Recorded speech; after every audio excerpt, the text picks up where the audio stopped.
بسم اللہ الرحمن الرحیم الحمد للہ رب العالمین والصلاة والسلام علی رسولہ الکریم اما بعد۔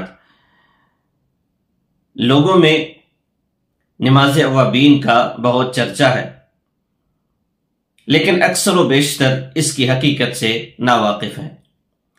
عموماً بعض لوگوں کے نزدیک یہ سمجھا جاتا ہے اور اسی پر ہی عمل کیا جاتا ہے کہ نماز مغرب کے بعد 6 رکعات ادا کر لینے کو وہ نماز اوابین کا نام دیتے ہیں، حالانکہ حقیقت میں یہ نماز اوابین نہیں ہے۔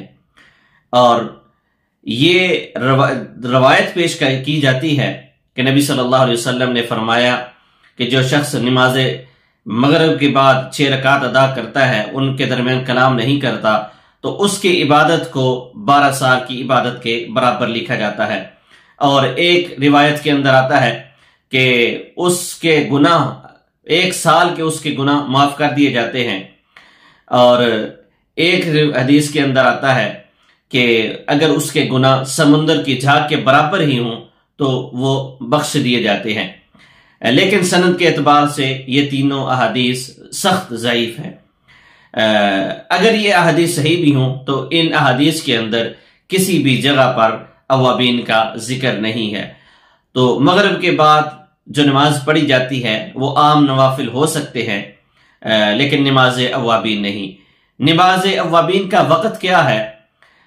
نبی صلی اللہ علیہ وسلم کی حدیث سے یہ ثابت ہے۔ ابو ہریرہ رضی اللہ عنہ کہتے ہیں اوصانی خلیلی بثلاث لست بتارکہن، کہ میرے خلیل یعنی محمد صلی اللہ علیہ وسلم نے مجھے 3 چیزوں کی وصیت کی کہ میں کبھی بھی ان کو نہ چھوڑوں۔ ابو ہریرہ رضی اللہ عنہ کہتے ہیں کہ نبی صلی اللہ علیہ وسلم کی سب سے پہلی وصیت اللہ انام الا علی وتر، کہ میں وتر پڑھے بغیر نہ سوں، وَأَلَّا أَدَعَ رَكْعَتَيْ الضُّحَىٰ فَإِنَّهَا صَلَاةُ الْأَوَّابِينَ، اور میں چاشت کی نماز، ضحیٰ کی نماز، اشراق کی نماز یہ کبھی نہ چھوڑوں، فَإِنَّهَا صَلَاةُ الْأَوَّابِينَ، کیونکہ یہی صلاۃ الاوابین ہے۔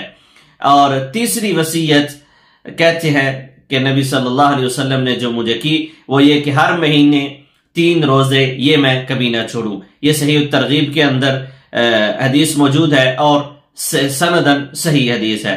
تو اس حدیث سے یہ ثابت ہوتا ہے کہ نماز اوابین، اشراق، چاشت، ضحیٰ، نماز اوابین یہ ایک ہی نماز کے 4 نام ہیں۔ طلوع آفتاب سے لے کر زوال تک جو نماز ادا کی جاتی ہے اسے چاشت کی نماز، اشراق کی نماز، اوابین کی نماز یا ضحیٰ یہ نام دیے جاتے ہیں۔ اب رہا مسئلہ کہ نماز اوابین کی اور چاشت کی، ضحیٰ کی، اشراق کی رکعات کیا ہے؟ تو اس میں آپ صلی اللہ علیہ وسلم سے 2 رکعات بھی ثابت ہیں، 4 ثابت ہیں، 8 تک، یعنی کم سے کم 2 رکعات اور زیادہ سے زیادہ 8 رکعات یہ آپ صلی اللہ علیہ وسلم کے عمل سے ثابت ہیں۔ اب ہمیں اس حدیث مبارکہ کی روشنی میں اس بات کا علم ہو گیا کہ نماز اوابین چاشت کی نماز ہی ہے، تو جو فضیلت اشراق کی ہے، چاشت کی نماز کی ہے، وہی فضیلت نماز اوابین کی ہے۔ آپ علیہ السلام نے فرمایا کہ تم میں سے ہر شخص جب صبح کرتا ہے تو اس کے ہر عضو پر ایک صدقہ ہوتا ہے۔ تو کوئی بندہ سبحان اللہ، الحمدللہ، لا الہ الا اللہ، نیکی کا حکم دیتا ہے، برائی سے منع کرتا ہے، تو یہ سارے کی ساری چیزیں ہر عضو کی طرف سے صدقہ لکھا جاتا ہے۔